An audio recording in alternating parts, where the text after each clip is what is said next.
এভাবে কাঁচা আম পানিতে ভিজিয়ে রাখলে 1 বছর কি ভালো থাকবে? অনেকেই আমাকে এই ধরনের কোয়েশ্চেন করেছেন। তো আজকে আপনাদের সাথে এই সত্যটাই কিন্তু শেয়ার করছি।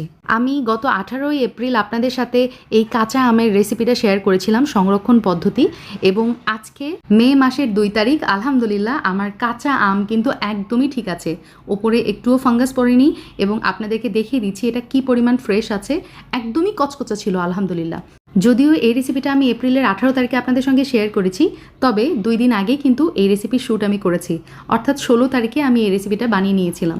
অলমোস্ট এই রেসিপিটা বানিয়ে নেওয়ার পর 16 দিন পার হয়ে গেছে এবং আপনারা নিজের চোখেই দেখতে পাচ্ছেন ওপরে একটুও ফাঙ্গাস হয়নি, আমগুলো কিন্তু পচেও যায়নি। আমার দেখানো কাঁচা আম সংরক্ষণের 2টা পদ্ধতিই কিন্তু একদমই কার্যকরী। আপনারা চাইলে বাসায় ট্রাই করতে পারেন। অনেক সময় টেম্পারেচার এবং বোতলটা জার্মস ফ্রি না হওয়ার কারণে ওপরে কিন্তু ছাতা অথবা ফাঙ্গাস পড়তে পারে। সেক্ষেত্রে সমস্ত পানি ফেলে দিবেন, বোতলটা আবারও সুন্দর করে ধুয়ে লবণ পানির প্রসেস আবার ফলো করবেন।